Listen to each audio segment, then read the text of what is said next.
This is the Detroit Sports Podcast Network.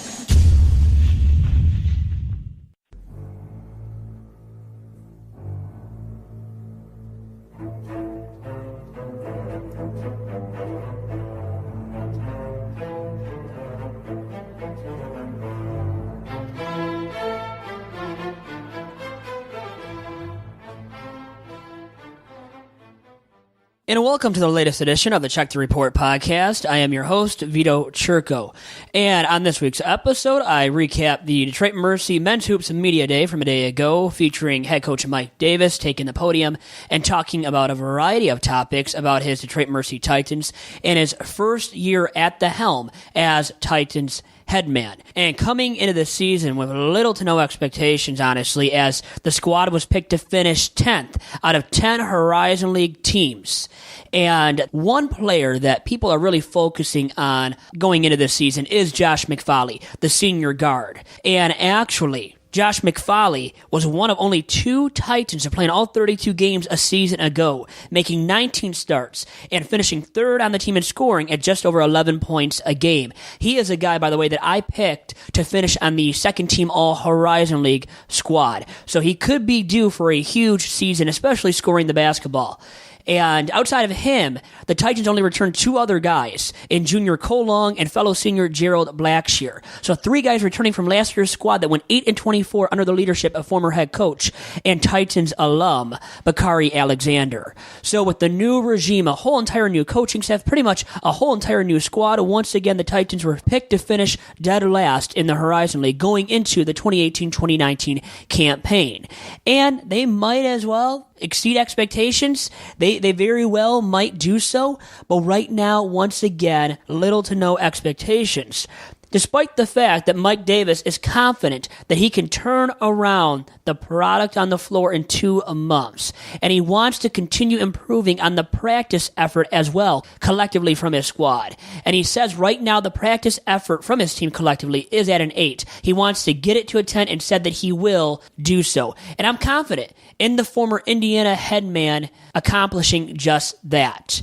And remember, Mike Davis has had coaching stops at UAB and Texas Southern as well, most recently being at Texas Southern. So I had the chance to listen to him and what he had to say about his program as the season is rapidly approaching, with an exhibition contest coming up on November 3rd against Wayne State.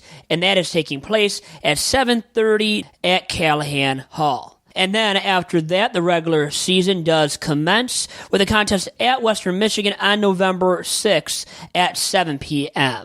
So I did get the chance to talk with a few of the guys from this year's team, including the aforementioned Josh McFolley, Mike Davis' son and freshman guard, Antoine Davis, who was originally committed to the University of Houston. Special assistant to Mike Davis at Detroit Mercy in former Syracuse guard and former Syracuse assistant strength and conditioning coach, Eric Devendorf. And then last but not least, I had the chance to chat with Detroit Mercy athletic director, Robert Vowels. And all of that and more is coming up, but first, here's my chat with Mike Davis' son and freshman guard, Antoine Davis. All right, so Antoine, what's it like playing for your dad, first and foremost? It's going to be exciting. It's be my first time ever, playing for him.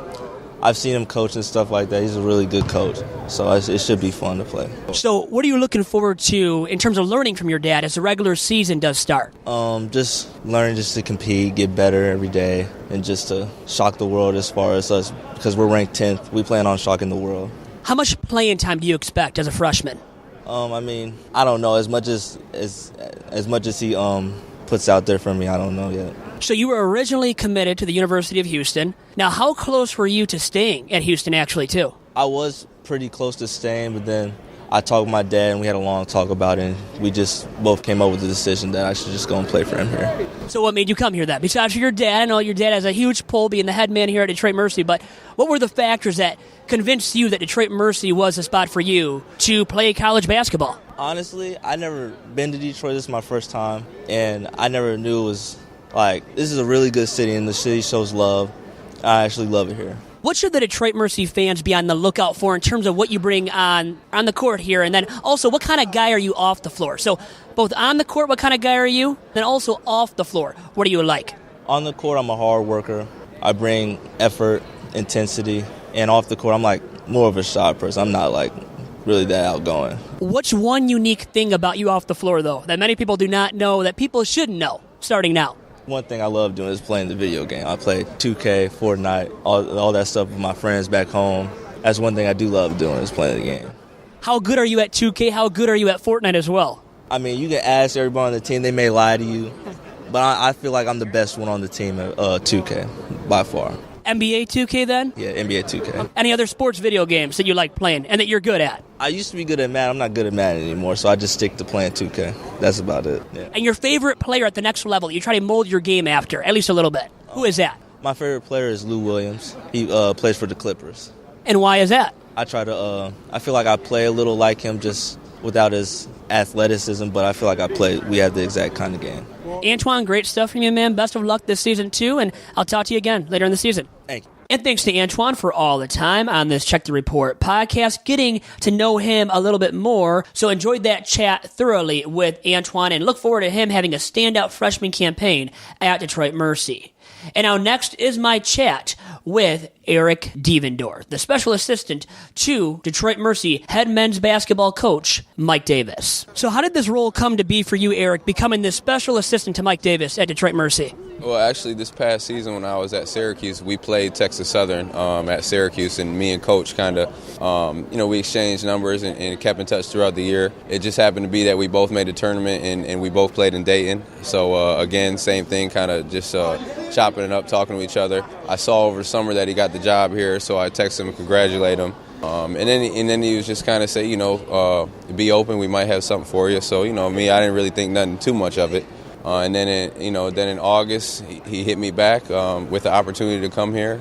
And, I talked it over with Coach Boeheim and the coaches at Syracuse just to see, if it was a good opportunity for me to take. And, they thought it was. For my career, it was a step up. So, obviously I want to keep, moving forward in that. And, obviously to come here with Coach Davis, being such a great coach, it was a great opportunity. So for me, going from Coach Boeheim to Coach Davis, pretty grateful. What will this role exactly entail for you, as well as a special assistant to Mike Davis? I mean, just helping him, on and off the court, watching after the guys, making sure they're doing what they're supposed to do. Obviously, helping with the defense, trying to implement the zone a little bit more. Just bringing my basketball knowledge from Syracuse. I've learned a lot and soaked up a lot from Coach Boeheim. So, I can kind of give guys little tidbits here and there. And, whatever Coach really needs me to do and, helping out offensively, defensively, and with the guys, that's what I'm here to do.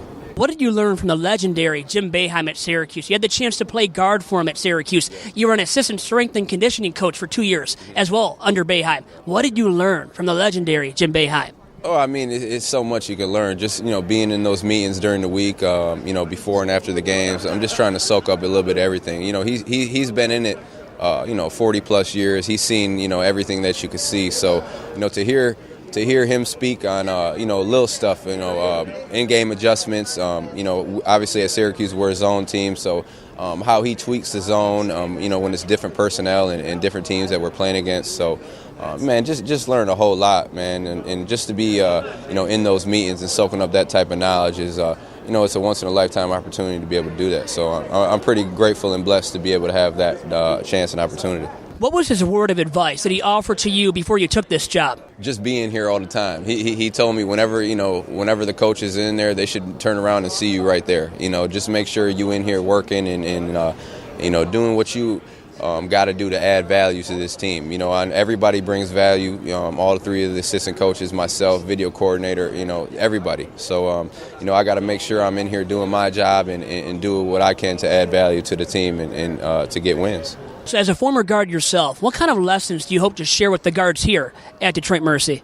For me, I was an aggressive guard. I like to slash and get into the lane. So I think I can do a good job with helping these guys learn angles to the basket. When a guy's playing you a certain way, learn how to attack them. So just kind of giving them little tidbits on what they might run into during the games and how, when you run into it, how to approach it and how to go about it. And then obviously with the zone, I know the zone in and out, so I can help these guys with their rotations and where to be on the floor. So I'm just kind of going through what I went through when I played and giving these guys a heads up so when they run into it, they'll know how to approach it. Last question. Do you plan on being a college hoops head coach yourself one day? Now, I think I already know the answer, but what is that? Yeah, absolutely, man. And you know, my path is, you know, took me to Detroit Mercy. Obviously, I'm still young in this coaching thing. You know, it was 2 years at Syracuse.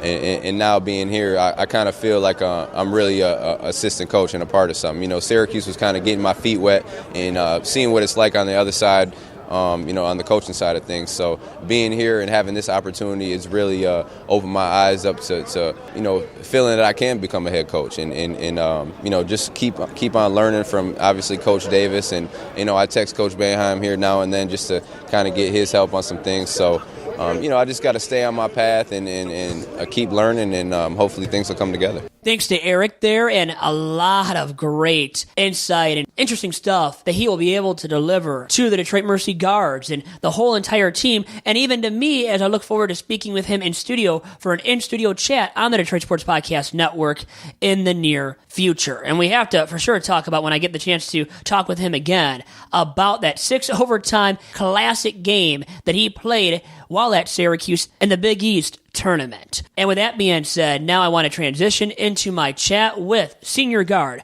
Josh McFolley. So as one of the lone returning players from last year's team that went 8-24 under Bakari Alexander, how big of a responsibility do you feel that you have as a senior leader? I feel I have a huge responsibility. I mean, I got the guys, they look up to me, so I feel I got to carry that on and learn from Coach, what Coach is giving me, and bring that to the court every day, and so I can set an example for them too. How different is Mike Davis from Bakari Alexander? And Coach Mike Davis is definitely a huge difference. I'm enjoying playing under him. He's an enforcer, and I love that about him.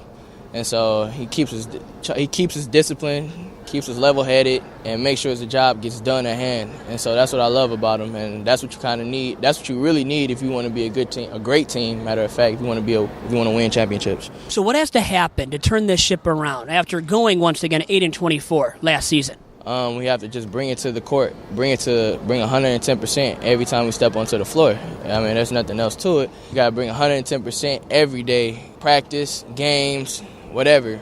You just got to give it your all each and every day. Speed and effort. As Coach Davis say, you got to get that speed and effort every day.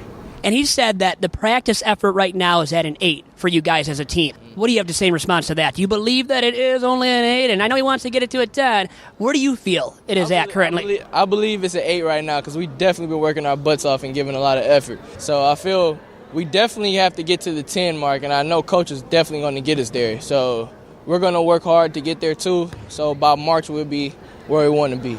So what are your individual expectations for this season coming up? Really just to win. I want to win an NCAA tournament. I want to get to the NCAA tournament. I want to win a Horizon League championship and a tournament championship. So that's basically what my individual goals. So little to no expectations for you guys as a team after last year. So how good can this team be? I feel this team could be great. I mean, all of us get along very well.